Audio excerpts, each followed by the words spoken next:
Yo, yo, yo, it's your boy Bob the Fat, and today I'm going to teach you how to make a good Minecraft base in survival. And I know I'm not doing it in survival, but this works for survival. Trust me, I've tried it.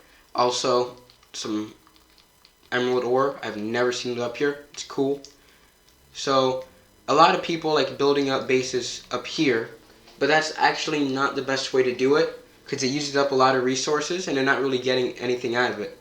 So the smartest way to go about making your base is to dig a hole straight down, and you can get whatever materials you can get out of digging straight down.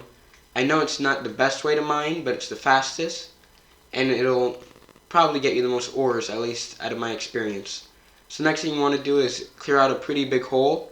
If you want it to gravel, just use a torch, and then I'm going to do like I said, clear out this big hole, and then we can get started on the actual functional parts of the base. So I finished clearing out the area of the base, and even though it's for survival purposes and you don't have to, I do think it's looking a little bit ugly. So just for the sake of the video looking nice for the rest of it, I'm just going to clean it up and do a tiny bit of decoration. So I can do that, and then we can actually get on to the functional bits. So we just finished fixing up the base to look nice, and I really didn't do much.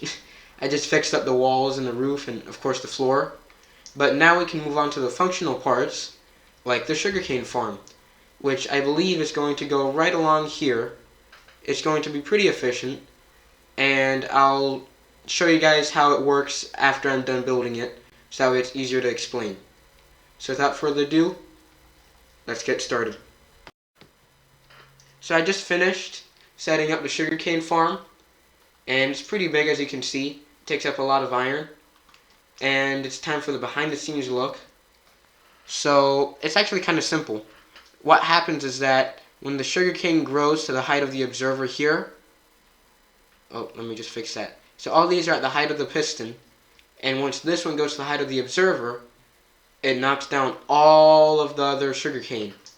And that works because the observer notices the sugarcane grows and gives a redstone output, which then goes into the pistons, which makes them extend.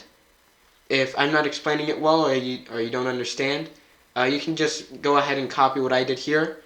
It's really, really simple, and it just takes a bunch of iron, but hopefully the sugarcane should be worth it. And now, I believe it's time for some food, so you can actually stay alive while AFKing at your sugarcane farm. And one of the best forms of food is a wheat farm. So I'm going to get started on that, and then I'll let you guys know once it's done. And just like with the sugarcane farm over there, I'll explain the redstone to you after I've already built it, just so that there's already a proof of concept. And without further ado, let's get started. Okay, the wheat farm is all set up. Let me just show you how it works. Just place, wait for it to grow. It takes a little bit sometimes. Other times it's pretty quick, like that. Other times you have to wait a little bit. But it should give you more than enough wheat for your survival world. You should be able to make more than enough bread.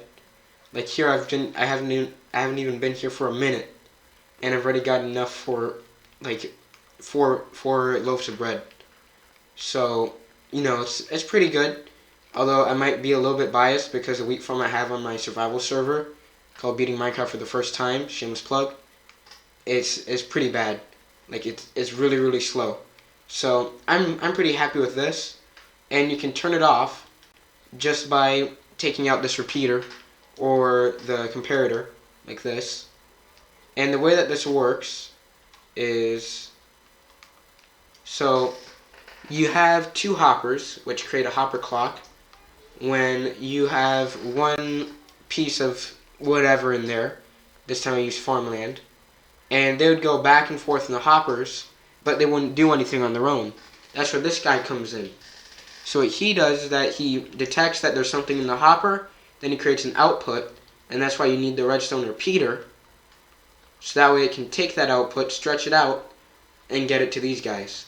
And then they dispense a whole ton of bone meal, and your wheat grows.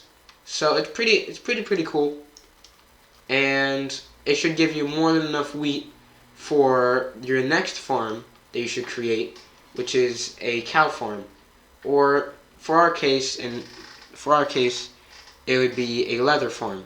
So without further ado, I'm gonna get all the cows set up, all the stuff done, and I'll let you guys see how it works. So without further ado, let's get started.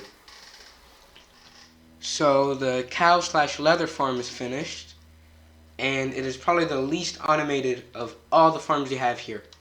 Like, you literally just need to go and get some wheat, and then you go there, you breed them, and then sadly for the cows, you slaughter them, which isn't particularly fun, but it's necessary so you can get the leather and some more substantial food in case you really need it. But really, this farm is for the leather, and you don't have to kill all of them. Just, get enough for what you need, and make sure to at least leave 4 cows, so that way you can breed some more. And there you go. I already have enough for a couple bucks. And yeah, it's pretty efficient. The only problem is that at the start you're only going to have 2, and it's going to be a kind of slow process. But other than that, I think the farm section is finished. There might be a chicken farm, but I'm not sure. And it's time to move on to, I think, the last part of this video, which is going to be the storage system. Because you do want everything to be somewhat organized, and you want it to be in one central place. And if you watch my Beating Minecraft for the First Time series, you'll know I'm not particularly good at it, because I'm just here checking chests all over the place. But to avoid that in your world, you probably want to set up a storage system. And this one's going to be decently large, and it should be enough to hold more than enough of your items. So without further ado, let's get started. So the storage system is all set up, and I've even sorted it. There's nothing in the chest, but some examples are like bone meal, diamonds for precious items, miscellaneous items like concrete, and bookshelves. But I did realize that we need an enchanting table set up, and I forgot about it when I said that it would be the last thing in the video. So without further ado, let's get started. The enchanting table is finished. It's just a bunch of bookshelves and an enchanting table. It looks a little bit weird, but to me it looks cool. Did forget to do the floor though, so that's a bit of a downside. I'll do it later though.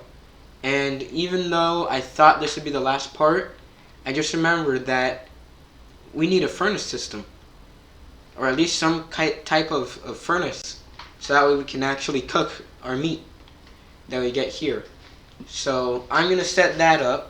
I'm not sure if there's enough space for a super smelter though, but we'll see. And without further ado, let's get started. Okay, I've spent about an hour on this trying to figure it out, and I did it. This is my first super smelter like ever. I'm not sure if it's the most efficient, and you kind of have to go behind the scenes here to flick the lever. But I mean, I put into a thought process where it's like, this needs to go here, this needs to go here, with the hoppers and the minecart. It looks complicated, but it's actually much simpler than you think. So what happens is, let me just flick this lever really quick. I've been watching way too much YouTube. So what happens is that you get a bunch of these hoppers, and they all go into this chest. Then you get these rails that have this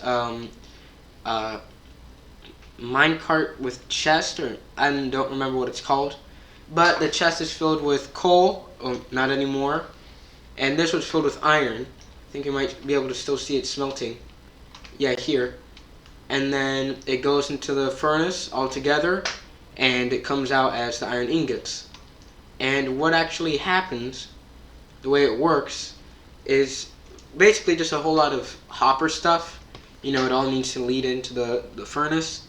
And then here you just put 2 powered rails, one further back and one here. And then you flick the lever so that both of them just zoom off.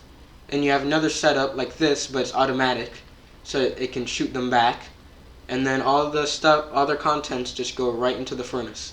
And then all the stuff that's smelted goes right into this chest. And I think that's it for the base. I might have to decorate this a little bit because it looks kind of ugly.